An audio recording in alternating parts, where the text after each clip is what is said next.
What's going on, world? And welcome back to the Pursuit of the Good Life podcast, your favorite podcast that helps you grow both personally and professionally. I'm your host with the most, your favorite coach, the Kameron Lovelace, helping you create your version of the good life every single Thursday on your favorite podcast streaming platform. And today, going along with our Dreams and Nightmares series, I have another great guest. So some people, they want to do great things in their life. They love to argue. They love to debate. So they say, you know what?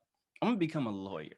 But becoming a lawyer is one, or saying you want to become a lawyer is one thing. And then actually doing the work to become a lawyer is another thing. And to talk about her journey in becoming a lawyer, we have Mrs.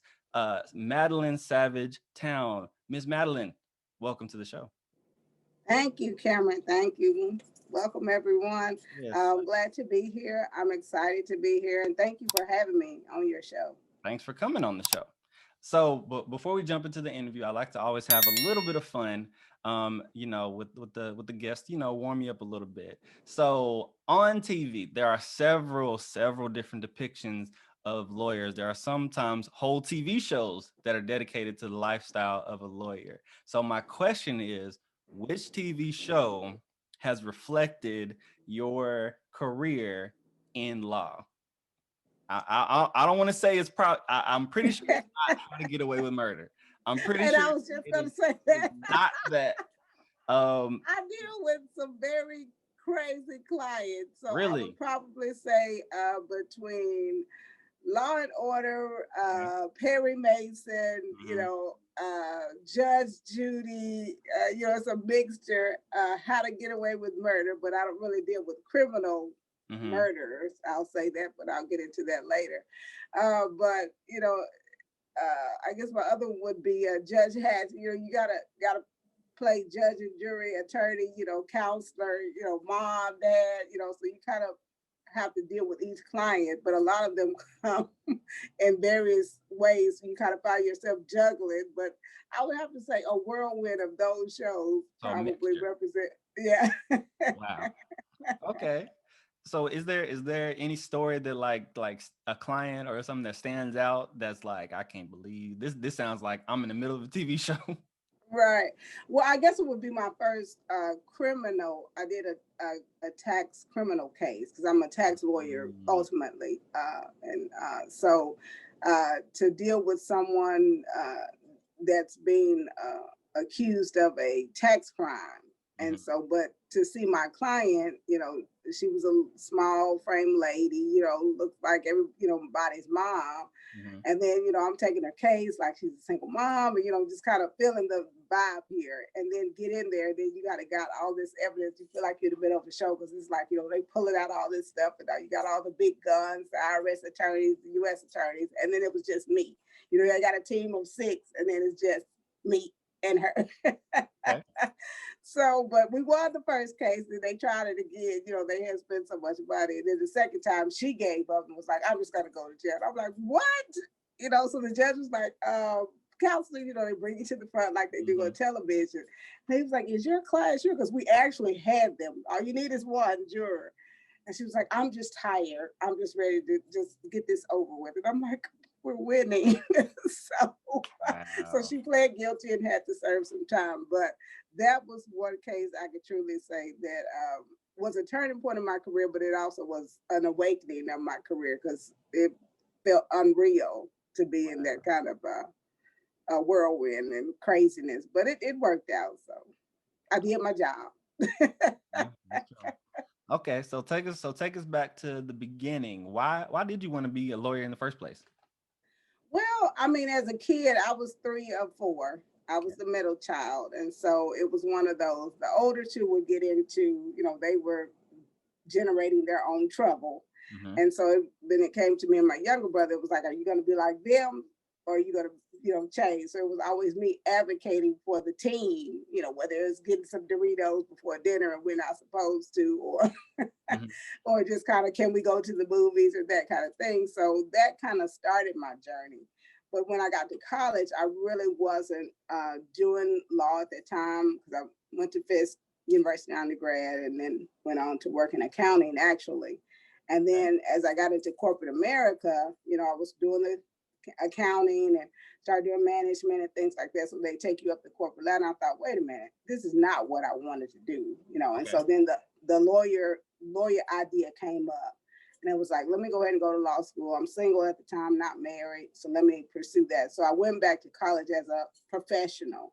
So it wasn't straight through for me. I went to, college, worked, then went back to law school, and then worked while I was in law school. So it was, wasn't straight through for me. So you saying you went to college for accounting, graduated, went to work, accounting, worked for a little bit and was like, yeah, I'm not really feeling this. Then went back to school for pre-law.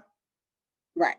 And then went to apply to law school, all while still working, nonstop. Not nonstop, because as an adult, you have adult bills, and so you have to adjust. And mom and dad were like, "You're an adult. We got you through undergrad. That's beautiful that you want to pursue that." And they were very supportive. Mm-hmm. But it was one of those, you're an adult now, so you got to figure out how to fund this next dream of yours. Right. And so so I worked.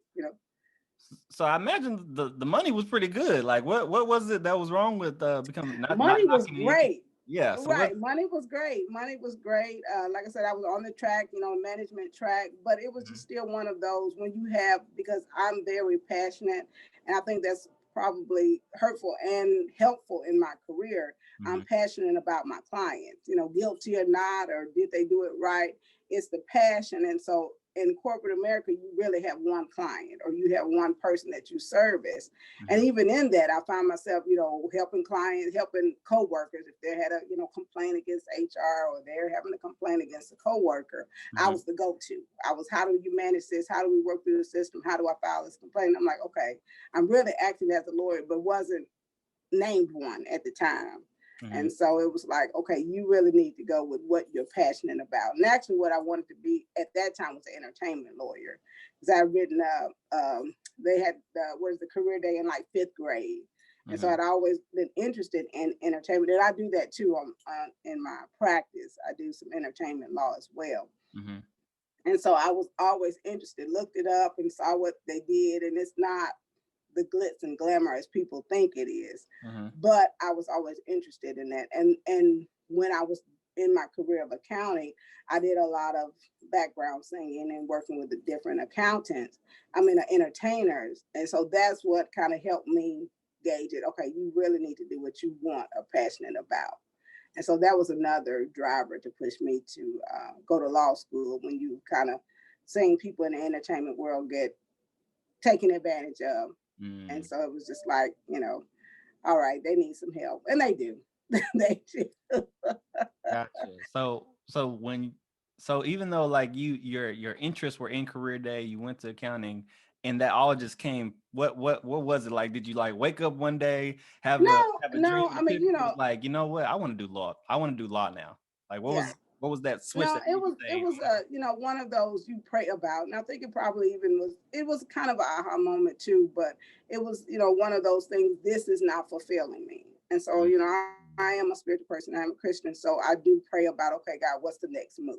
If this is not fulfilling me, what's the next move? And so that's when the desire and the opportunity actually came up for law school. And so I took that advantage of dropping my career, my good paying job, and going to, a study program actually through the University of Memphis, and then going on to law school. So it was a big jump. It was a sacrifice, because I was leaving a very good job.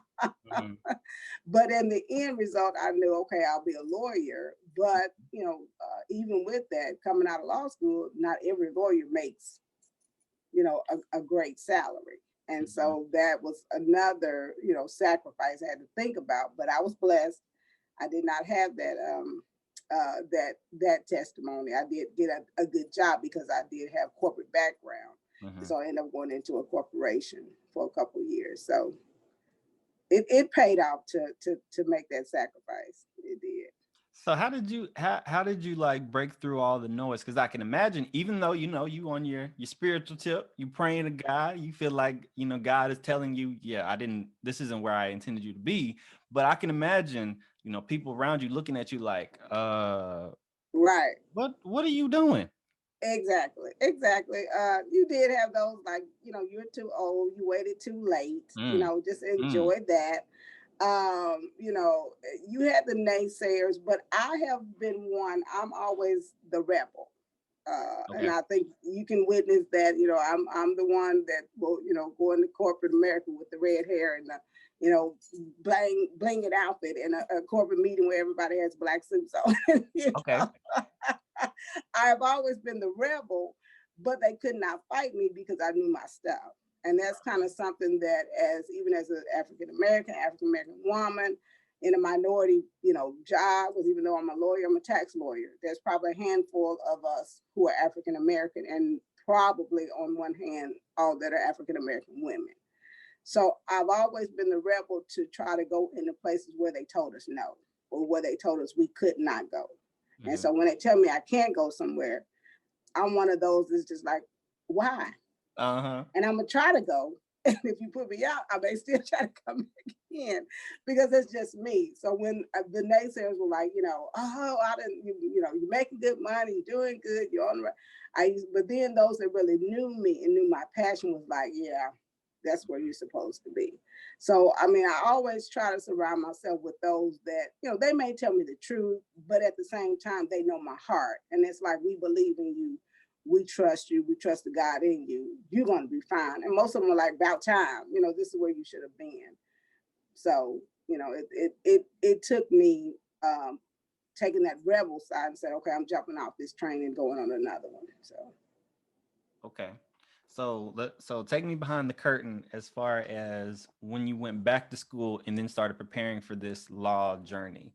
Because obviously you were working. Were you working full time or did you go down part time? full time, Okay, so full you're time. still working full time.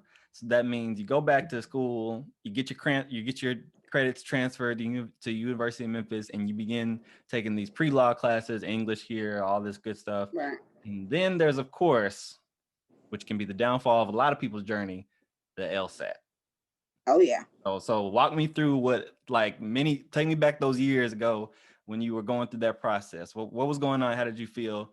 And for those who are trying to also become lawyers, like really get in the nitty gritty details. Right. And I want to say this, keep going, because it took me a couple times of the LSAT because I'm not a standardized test taker. I'm not. Now I'm a writer, can get that all day long, but you put some A, B, and C, D, oh my God. It's like I go into a panic attack. And literally I had to Mm-hmm. learn how to learn how to take tests. So Mm-hmm. I really practiced a lot, and I really got coaches and people that helped me because once I took it, I think I took the LSAT probably 3 times, and I know they average your score, but a lot of times they will take the latest score because each time I got better, but I Mm-hmm. learned from my mistakes on the other ones. So again, I had to teach myself how to take tests because, like I said, I'm not a standardized test taker. They freak me out, but I had to. I took the Kaplan. I took, got coaches, got people to help me, and Mm-hmm. even with that, my score still didn't go up as much. I had to find out what worked for me. And for me were the little index cards. I took them with me everywhere. And so once I, kind of got my rhythm of what works for me, some other people are visual. I'm a visual learner. Some people can get it right off the bat. And some people just takes a little bit more time and practice and all of that. Find out what works for you and don't be afraid of it. Mm-hmm. Because everybody's not perfect. Everybody can't sit up there, take a standardized test and get the highest score. And so I had to, kind of stop looking at the crowd because my, study partner great at taking tests. I wasn't, but she wasn't a great writer. And so Mm-hmm. once we found out each other's strengths, she would help me on how to take the test and we would work with each other. So I would do recommend getting a study partner or a study group because that helps you kind of realize, okay, you don't know it all. And yes, most people that want to be lawyers are very argumentative and, type A personality kind of people, but that doesn't always necessarily make a great lawyer because that means you don't listen. So Hello. so, it's just taking those steps. So once I took the LSAT a couple times, because at first I was like, okay, I don't have enough scores to get in and all of this kind of thing. But like I said, just keep going because again, my last score was the best I had ever done, and I really didn't study. I have to admit that. But I think I was relaxed enough to know how to take the test. Mm-hmm. Because the other times I had prepared myself and, stressing out in day of LSAT and got out my pencil sharpened and, there 10 minutes early, and, and it was like, you did okay, but it wasn't enough to get in. Mm-hmm. But then when I found, was just like, you know what, I'm just going to do what I can, what I can't. I always can go back to my other job and just keep moving.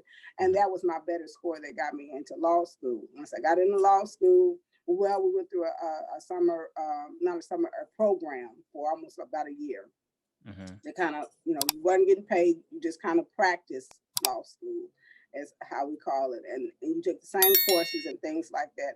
Many of us, most of it was for minorities, because again, at that time, they had a huge gap of the acceptance of minorities. Mm-hmm. So they felt like if they put minority people in this group and test us to see, test group, then see how we would fare in law school. If we fared well, then they went ahead and, kind of infiltrated us into law school, which I did, I did. But a lot of us didn't. I mean, you had, those that were pre-law and undergrad, those coming fresh out of school, so school was still fresh on their mind. You had some professionals like me trying to come back, and then they just didn't even make it through the what we call pre-law program. They didn't make it. And so it was like, when they tell you literally look to the left, look to the right, go next, you may not be here. That was true. Because I think out of maybe 50 of us, I think maybe 15 or 18 of us actually got into law school. And then the 18 of us. Wait. You don't just speed past it like you didn't just say that. So let me make sure I'm understanding correctly. You have passed your pre-law classes in undergrad. You finished that, you graduated again the second time.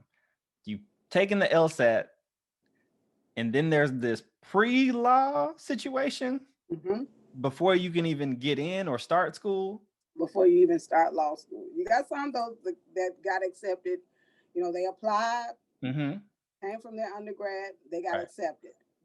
But because of the gap, and they call it, at that time, it was the Tennessee Pre-Law Fellowship Program.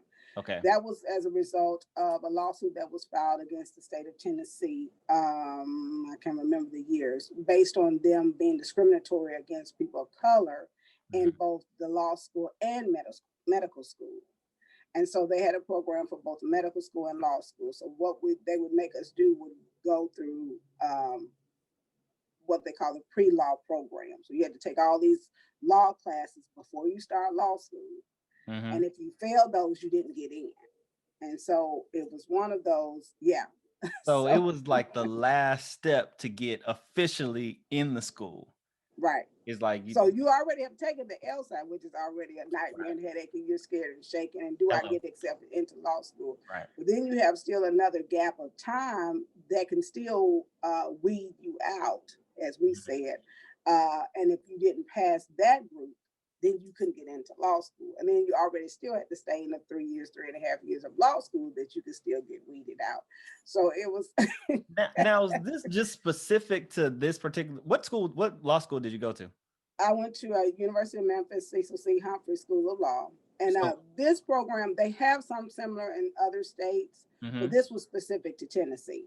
Tennessee. So Tennessee, do they still do this?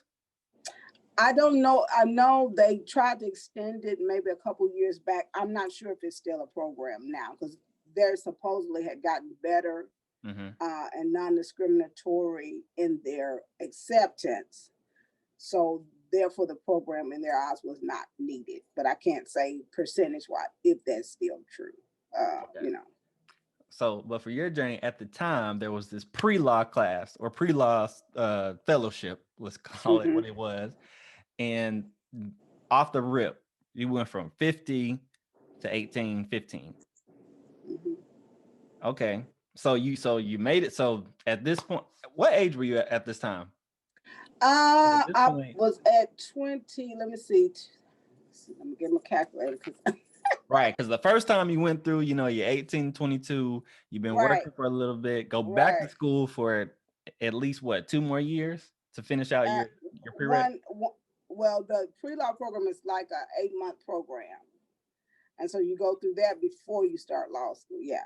Well, I'm talking about the 2 years of undergrad, the 2 more years of undergrad that you have to do to get. No. I went to undergrad 4 years. Let me correct that. 4 years at Fisk. I went from 92 to 96. I went to Fisk University, graduated in 96. Right. With the yes. And then from there, I did do a pre-law program. That was another 8 months before that, and did great on that, because it actually used to be a 2-step program. You do 2 steps and then you get into law school. Well, they broke it up.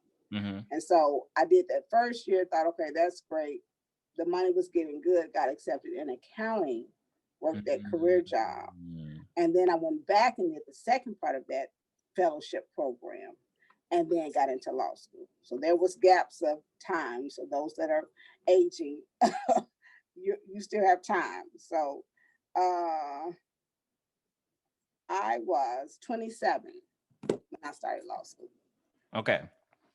27 ain't too bad. You figured you in that past 25 age where you figured out who you are as a person. You're a full-fledged adult. You're grown, all the way grown, and you're doing your thing. Okay, that's not too bad. Well, to some people that might be like 27. Right, because most of the law school students are coming fresh out of college. Correct. So, they're 20, 21, 22 at the most. And not that we were majorly big of age or gap of age, but there was, the work experience. I've never really worked a full-time job or a job, because I'm high school, college, and then now I'm going straight through for law school. So then you have those and I've worked all my life. So it's just, it was like, you're working where, you're not supposed to work in law school. I'm like, I have adult bills. You're still living at your parents' house. I have car note, insurance, and apartment, things like that. But yeah, those were the gaps of time, just to, clear that up. But again, journey wise, yes, there was, we had to go through the process. It wasn't just walking in the door for most people of color at that time at the University of Memphis in a fair, equal way that most other schools were doing. Okay. So what was the difference per se in the level? Well, talk about the level of difficulty difference between college and law school. What they tell you, you could have gotten a degree in basket weaving. That's the first thing they tell you, because when I've heard that before. Right, when you come in the door, everything you learn, forget about it. And they're right, because they break you down. They really do. Because what they do is teach, we all come with different mindsets of thinking, especially depending on your undergrad or master's background. And so in order to think like a lawyer is what they're teaching you. So, you listening to a conversation, or you're listening to someone say, oh, I slipped and fell at the grocery store. For a counselor person or a medical person, oh, were you hurt? Are you okay? How are you feeling emotionally? What were you thinking about at the time? For a lawyer, we're looking at atmosphere. What was the setup? Who's guilty? Was there water on the floor? Were you having something? If we're thinking of medical, it's not medical in the sense of, and not that we're not compassionate people, but it's medical into thinking liability. Who's responsible versus are you okay? Kind of deal. And so it really makes you look at things, even if you're reading the newspaper. A lawyer and probably a counselor or a writer will read the newspaper is totally different, because they teach us to look for buzzwords that will be litigated words for us, where somebody says that's a great story, and we're looking at it, no, it's flawed, because it doesn't tell the whole side of both sides of the story. It's wet, so they really break down, and they do. It's a mental breakdown. So that's why they really make us do character and fitness, not necessarily, evaluations, because a lot of people, a lot of attorneys, even any kind of job can push people over the edge. But because there's a lot of mental thinking, logical games, things that we have to think through, that if you're struggling with something or mentally unstable, now there's some mentally unstable attorneys out there, but the crux of law school can push you. Mm-hmm. And so that's why they really had to horn in on counseling or events where we could kind of de-stress and things like that, because they knew the pressure is there. Mm-hmm. And it took them years of attorneys having, drug abuse or alcohol abuse or mental abuse or abusing others, that, okay, maybe the pressure that we're putting on them, we're kind of jointly liable in a sense to that. So they had to figure out a way to either evaluate on the front end, can you handle this? Or throughout the process, let's help you through this for those that couldn't. So how did they go about doing that and developing that muscle of y'all's? Like, I know that obviously there's the classroom element of it.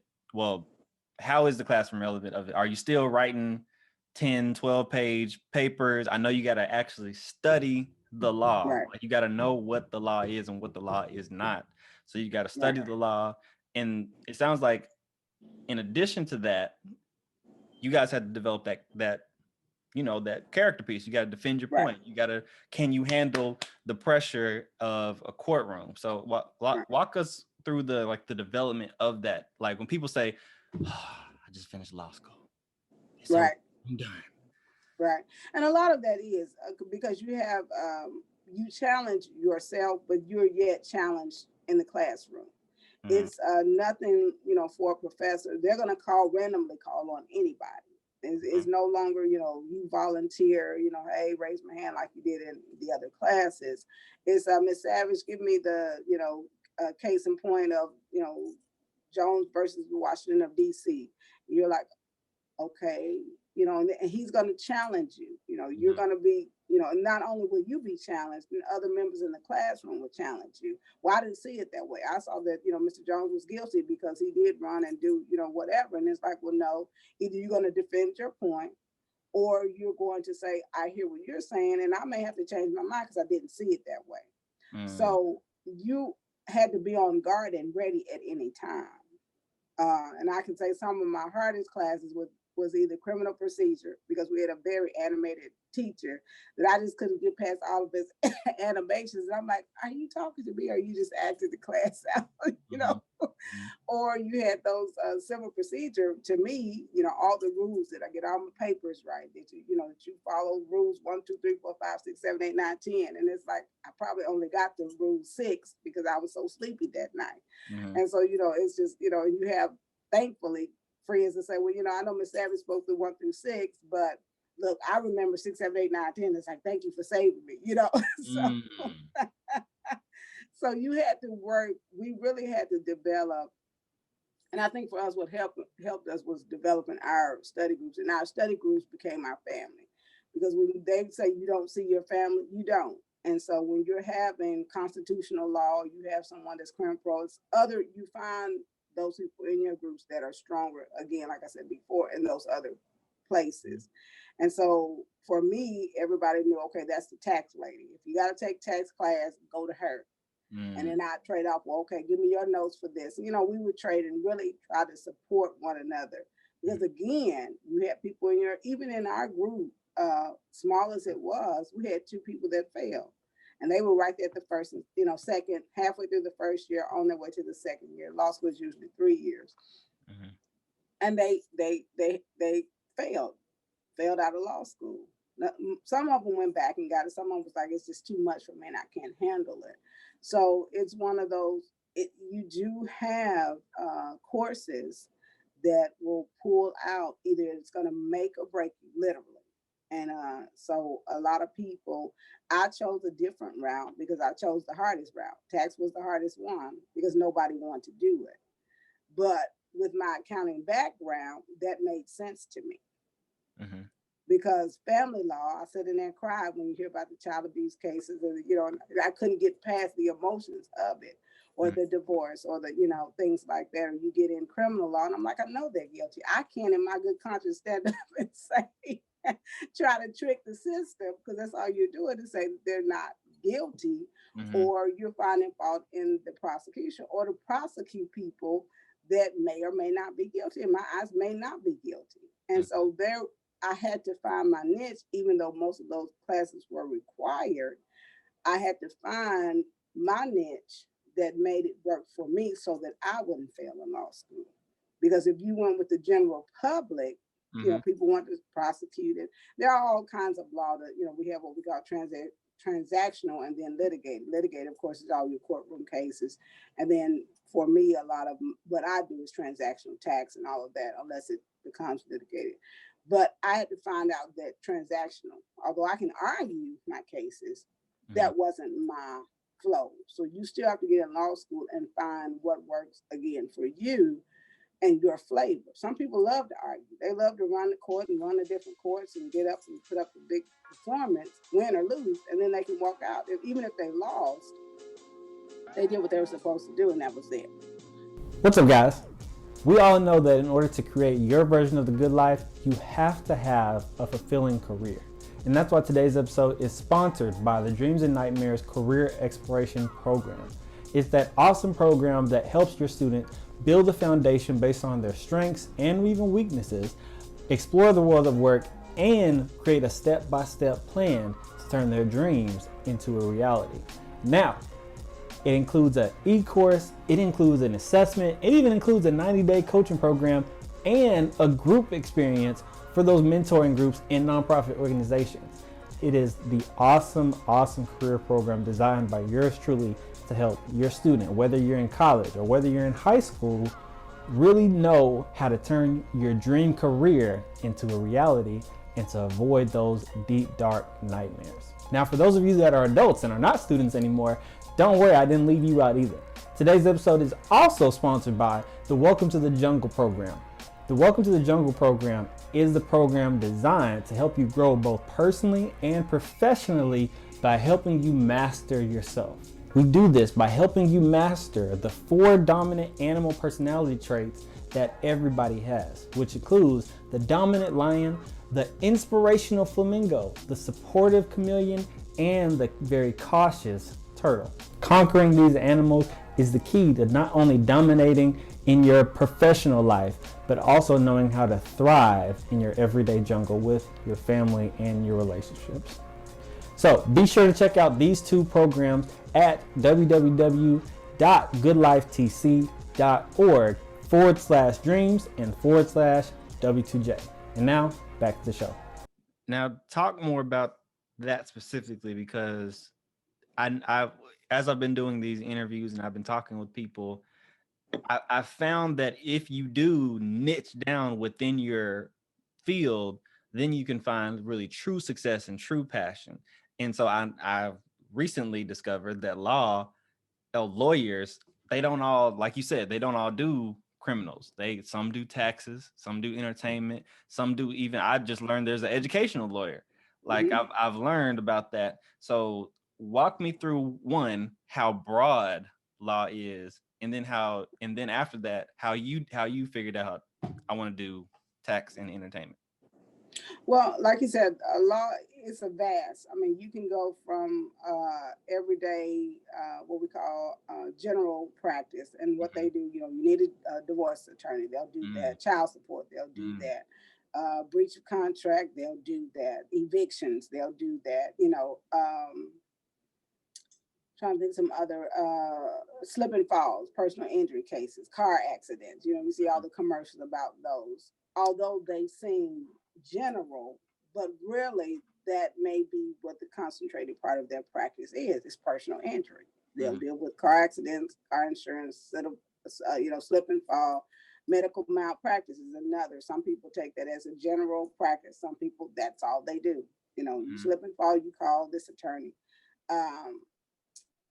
So again, tax can go in really 3 different. We call transactional, we call litigated, and then we do what we call consulting management. So a lot of your corporate attorneys are transactional or consultants. They kind of help businesses or corporations consult on what's your next move. Is it legal? Is it not legal? Something like that. my practice, and again, a lot of what pushed me entertainment wise was my experience, personal experience working with different entertainers when I lived in Nashville and things like that. Having seen them go through bad contracts or bad promoters or managers or things like that. That's what prompted the entertainment side of me. Okay. The tax side of me came in again from my accounting background. And so, and another driving force, because there was no one that looked like me or us, people of color, in that field. Right. And I kept hearing, this is how, quote unquote, the big boys do it, or, and can get away, or not get away, but have better advantages when it comes to businesses because they had a tax attorney. And I was like, well, that's what I want to do.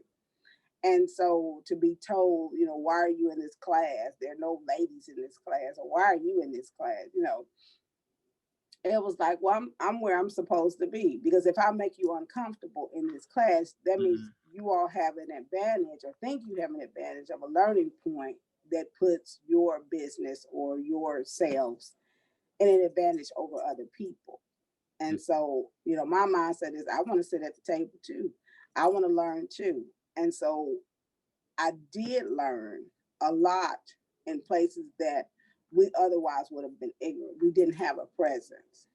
And so I take that passion of the tax part of my practice and feed that back to small business. I have a passion for small businesses. And I really passionately and aggressively pursue on, are they being set up correctly? Are they being taxed correctly? Are they taking care of their taxes so that they're not hit with huge penalties and all of this other kind of stuff? Because a lot of us are not set up correctly, where we're hit with taxes when we shouldn't even be paying taxes. But I wouldn't have known that if I let them deter me from taking those courses where none of us were represented, where they told me I really was supposed to be there. And so I pursued that realm of it. And again, litigated part, I do some litigation, not more than most, but I do take some litigated cases just to stay in the practice of litigating, or keeping my presence in what we call the courtroom. But at the same time, my passion, of course, again, is just consulting, teaching, and educating small businesses. Other parts I do is estate planning, wills, trusts, things like that. And a lot of that kind of still falls back into taxes. And then I do some probate, someone dies or whatever and needs their estate taken care of. I do some of that as well. But the main focus is the entertainment and tax part of my practice. Okay. So because you talked a lot about the tax part. So does the entertainment side, because in my mind, when you say entertainment lawyer, I'm thinking, okay, the actor, the producer, the whatever, they done did something and they need a lawyer. So you're the person who they would call to clean up whatever mess they done got into, whoever needs to sue, like all that type of situation. Is that accurate or inaccurate? That's inaccurate for the most part. They do have a cleanup person, and usually that's their manager. Some attorneys do act as an attorney / manager, attorney / promote, something like that. What I do is simply a lot of the contracts, or if they're saying, okay, Madeline, I think I want to go into the entertainment world and I have this record, and I've heard all kind of stuff, and I'm like, okay, I'm not the person to bring unless you're trying to get it copywritten. Then we talk about, getting your tracks or whatever copywritten, your trademark. We start helping them build their brand. So we do brand building, or we look at their contract. A lot of them are like, oh, I signed with so-and-so. I'm so excited. Can you look over this contract? And I'm like, yeah, you don't want to sign this one, So that's kind of where my job comes in. And some of them have signed some bad contracts, and we have had to negotiate it. Some of them I'm like, you got to suck it out and deal with it. And others, we've negotiated some bad contracts and maybe got them a better deal. But that's what an entertainment lawyer does in that sense. Like I said, even with that, there's a whole array of attorneys, because you got sports law, music, film, so it can go a lot larger than just entertainment by itself. So you're the person who makes sure that they don't get screwed. Right. I try to. Well, try, of course, that's always the goal. Some of them go behind my back and like, well, I went on the side there because it was with, and I'm like, And then they'll come back the next year. How can I get out of it? No, you didn't listen. That's interesting that how important that is, because our like couple months ago, Dave Chappelle, Dave Chappelle, he on his most recent stand up that he did, he talked about how when he signed the Chappelle Show deal, he didn't have a lawyer. He just took, the first deal that was given to him, and his lawyer was supposed to look over it, but really that lawyer was in on it with the lawyers of Right. Comedy Central, Viacom, and he got a bad deal. And now he's not making any profits off of Chappelle's Show on all the streaming platforms because of that initial, and I don't know about the following deals, but that initial deal for certain. So you are the type of person that would look at this and say, I don't think this is a good contract for you to sign. Right. And you have to get past, who's the deal with, you have to get past being starstruck and really look at it, with eagle eyes. And a lot of times before we even look at a contract, I have a conversation with the artist, the producer, the writer, whoever, because it's one of those, it's hard for me to look. I'm looking at it a legal eye, but if I don't know what your idea of the contract should look like, or what your expectations are for the contract, I'm not representing you. Because if you're saying, okay, I'm expecting so much, for this, I'm expecting my rights to my music, I'm expecting to have, creative rights, I'm expecting to have, this. If you don't know that, or know you even have the right to have that, because we have that discussion, then I'm looking at a contract that's totally one-sided, because they're the issuing company. And so we even, for some of them, especially if they're just getting started, we'll just even start them off with their own contracts. So whoever you're dealing with, then we cross contracts. So then they'll know, okay, you're a professional. You have an idea of what you want. Let's look at your deal, because your contract may be even better than ours. So that's what we really talk to them about. But a lot of them are just have an idea and not serious. And so after we have this kind of come to Jesus meeting about, the career in the entertainment world, a lot of them, and I don't want to say get discouraged, they look at the reality of it. It's more to it than just you standing in front of a mic, or you writing something down and getting it played on all the different, forms of communication and media and things like that. So we really have a real talk, and those that really pursue it, they let me know that they're serious about it. Because you got some people, they have a good idea, but they don't want to work. Because like I tell them, you have to work. And when you have this contract, you have to work. They have expectations of you. And so, the one-hit wonders usually did not have real representation. I'm just going to say it. I'm not gonna lie, that sounds pretty fun. Like that whole area of law, and where it because so when I got first started in mental health therapy, one of my mentors told me, he said, when it comes to like self-care, make sure that you have something that can separate between you and this very heavy mental health world.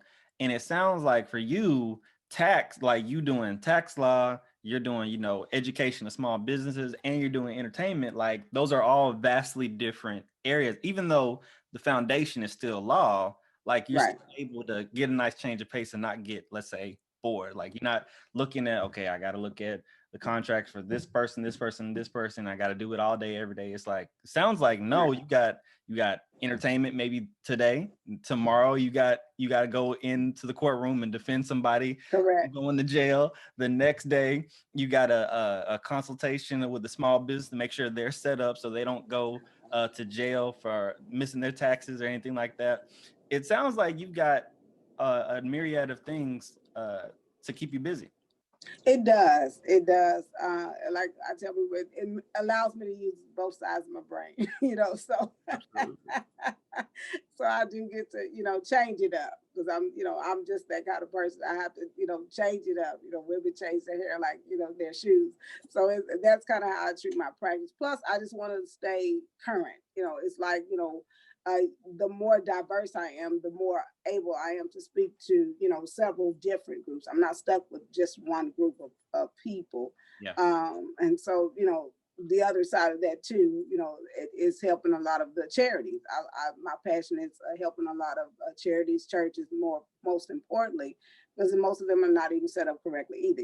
They're just having church, or whatever, things like that. And so a lot of them, we've come out of just the, you go to church, you congregate, and you get out, because so many, churches, nonprofits have services that the community need.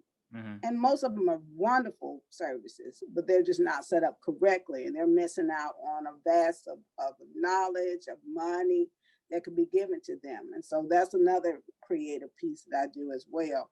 So I try to keep it, versatile, so that I can help. So we definitely like went forward as far as like how your career is successful, the things that you're doing. But let's back up for a little bit, back to like graduating from law school. What was that process like? Because talk to my people who are either in law school or aspiring law schools, like that first step out of law school. I know you had been in accounting for a little bit, but what was that for you? Well, for most of us, it's preparing for the bar. And then after the bar, of course, is finding a job. Some people do it simultaneously. Most people just focus on the bar. Yeah. I'm a multi bar taker. It took me 3 times to pass again. And how much did each time cost? Because I don't think it's cheap. No, the bar is not cheap. And I paid, it was almost probably $2,000 per test. Because by the time you pay for, now that's not the cost of the test. No, that's not the cost of the test. But the prepping for the test, because I took Kaplan, you take all the, pre-prep courses. And the first time I took it, I had the flu. Okay. The second time I took it, my grandmother had passed the day before. Yeah, that's not gonna work. And then the third time, and then I kept saying I wasn't going to take it. And they were like, well, just take it. You paid for it. You went through the classes. You never know. Just take it. And I did. And so it didn't pass. And so I was like, okay, this is probably, I got my law degree. I can go back to corporate America. I'm good. The third time I took it, I was working in corporate America, but I wasn't necessarily a tax attorney at that time. They had me working as a tax manager / director. Yeah. I was recently married. I had a newborn. And I thought, okay, how am I going to pass this bar? I got all this on me. I'm working full time, got a husband, got a new baby. I said, we're just going to take it. I didn't even study, and I passed. So.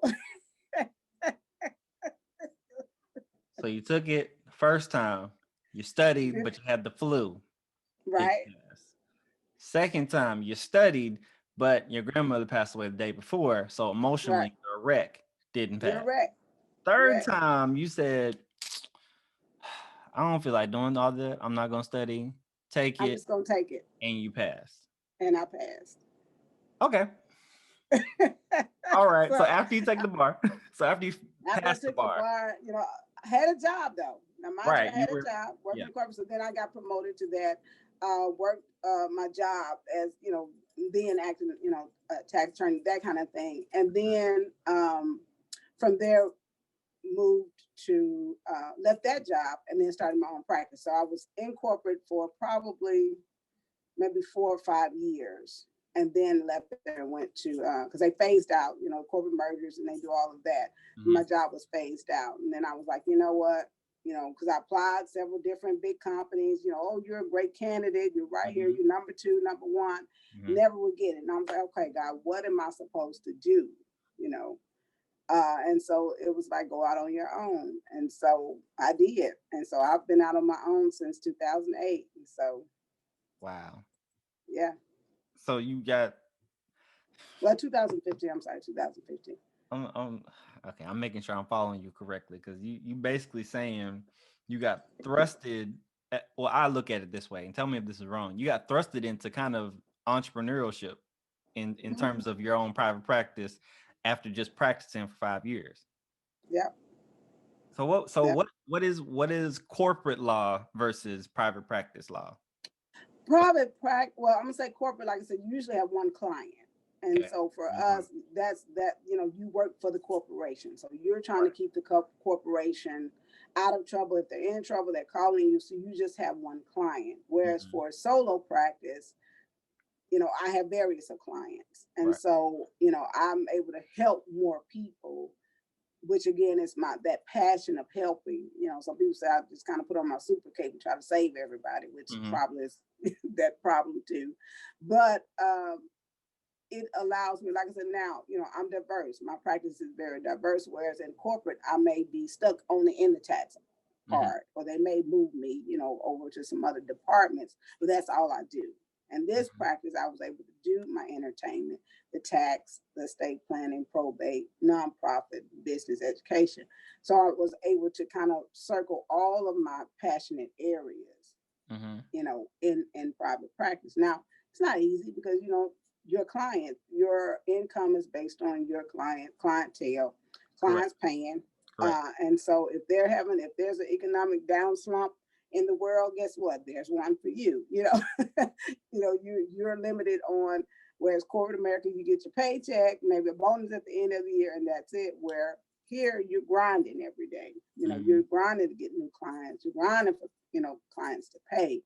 But I love the flexibility of it. I'm a single mom, and so this allows me to be a mom. This allows me to, God decides to brings that one for that allow me to be a wife, allows me to be a daughter because help take care of my mother as well. So private practice allowed me that flexibility, Right. To be able to be this family person, which is important to me, as well as run a business and then be something in the community. So Yeah. Okay. So talk more about that personal life, because I'm a strong believer that before you can excel professionally, you have to grow personally. Like there's a lot of personal growth that has to happen in order for you to reach that career success. So talk with us about like your personal view as far as the process. So I mean, because obviously you were working and going to school. Now, like most people don't do that, especially with law school. And so you worked and went to school and then was in this corporate environment. And so talk with us about the personal side of that journey. Like what was that like? Was it tough? Did you get to sleep? Was your health good? Was it in and out the hot? Like what was that process like? From a personal standpoint, it had its challenges, but like I said, a lot of what I did was, weigh the good days versus the bad days, because I knew I had to have those. As far as law school, thankfully I went through law school kind of healthy. I'm a person that's allergic to everything, so it was one of those. I had to kind of stay clear of nuts, that kind of thing. But health wise, it was okay.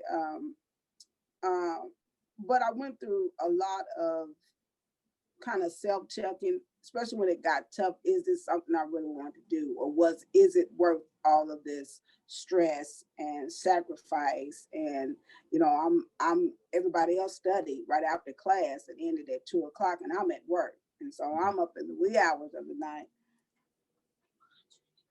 Okay, thank you. In the wee hours of the night trying to study, and then try to get up and be, able to perform in class, and then kind of start the cycle of the day all over.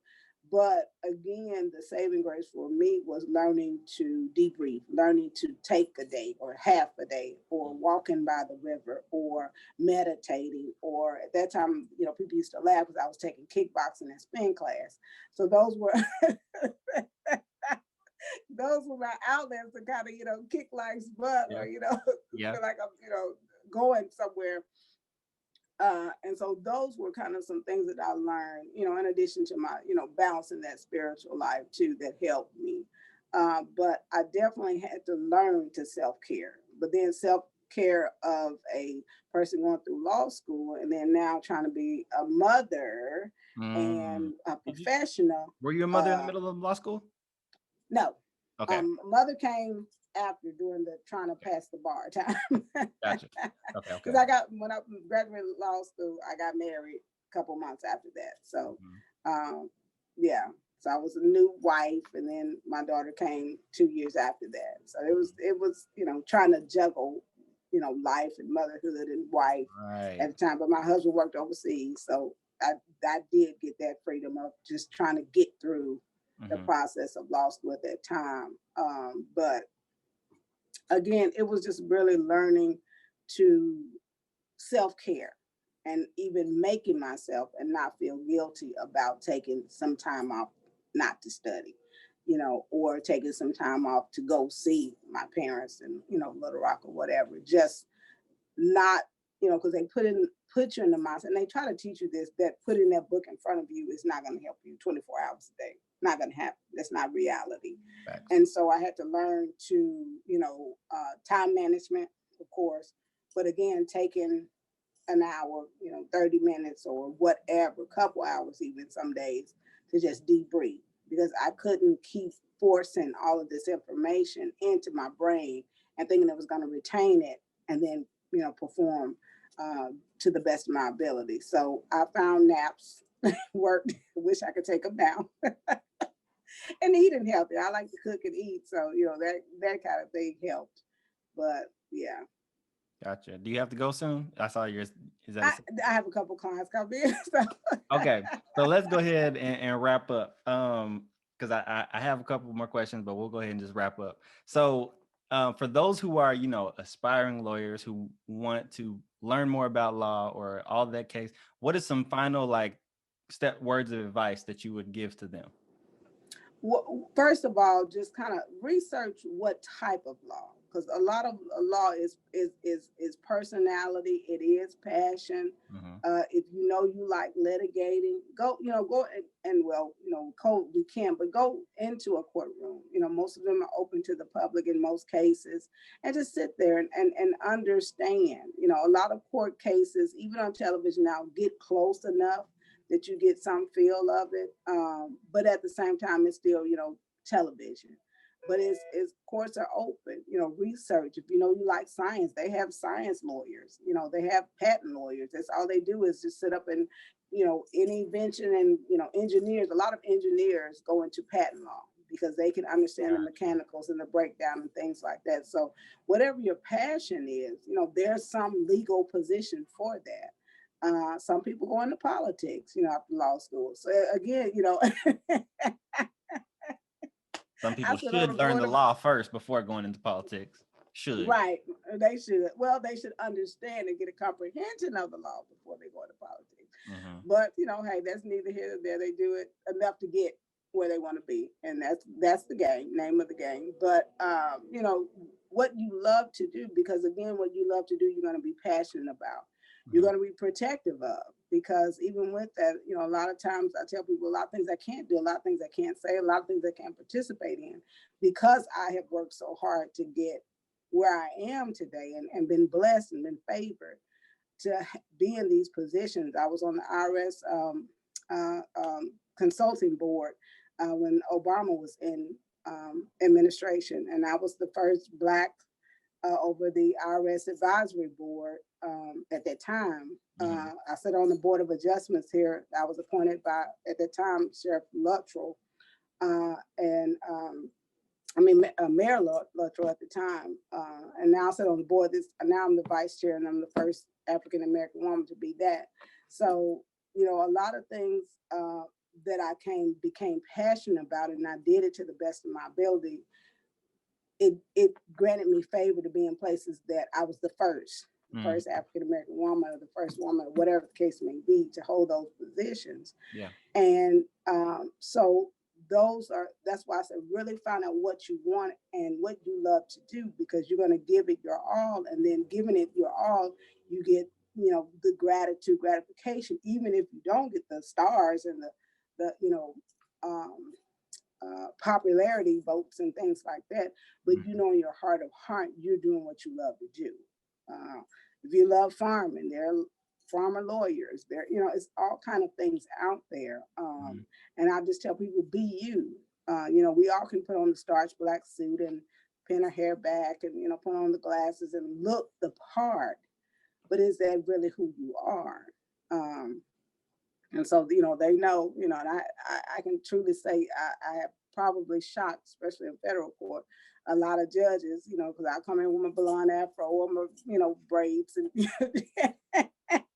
and something, just to, speak out, because I'm showing them that it's not by the looks or the, you can't judge a book by its cover, because at the end of the day, all they can say was, Miss Towns, you really represented your client, and they're very professional, and I was very taken back, because they have expectations of something else. Sure. But then, as we have to do, we have to go over and beyond, to get the gratification or the respect in any career that we have to do. And so that's always just do what you love to do, your passion. If law is your passion, some people find out law was not their passion. They did. Right. And they had to take that big step of, am I going to, disappoint the crowd or my parents to say that I don't want to go to law school? Mm-hmm. And so, you have to be self-assured that if that's not your calling, really, don't do it. Mm-hmm. Because you're doing it for someone else, and you're never going to get that gratification, that self-gratification that I'm doing what I'm called to do. Mm-hmm. I'm just going to do it because somebody else told me. You will never be satisfied with that. You'll never be. So my thing is, follow your passion. If law is your passion, if medicine, whatever, singing, do that, and then give it 100%. Because if I'm doing what I love to do, I wake up doing it, go to bed doing it. Mm-hmm. I'm sure I'm confident enough to share that gift with others and not keep it selfishly to myself, because this is what I'm called to do. Bars. Thank you for coming on the show. Thank you. This has been fun. Good. We might have to bring you back for part 2, because I'm interested in like how you built your actual practice. But obviously we ain't got time for that. You got money to make. I would love to. I will come back anytime. I will. Absolutely. For those of y'all who are listening on audio platforms, for those of y'all who are listening on iTunes, give us that 5-star review. If you're watching this on YouTube or Facebook, smash that like button, comment your favorite part of the show, and share this with somebody who really needs it and wants to learn more about law. Where can they find you if they need a lawyer, entertainment lawyer, all your services that you all of that? Let me give you. I'm on Facebook, Madeline Savage Towns. I'm on IG, M Savage. I'm on, what am I on? My daughter put me on a whole bunch of other stuff, but I'm on all of them. Madeline Savage Towns is mostly it. My office number, I can give you that, is 901-680-7514. Again, 901-680-7514. Any questions, just say, hey, I heard the podcast, want to talk to you. I'm open all the time. I love to encourage anybody, but most importantly, those that are trying to pursue their dreams. I'm here to help. Awesome. All right, y'all. Thank y'all for tuning in. Y'all know that we are here every single Thursday helping you create your version of the good life. Until then, we'll see you next week.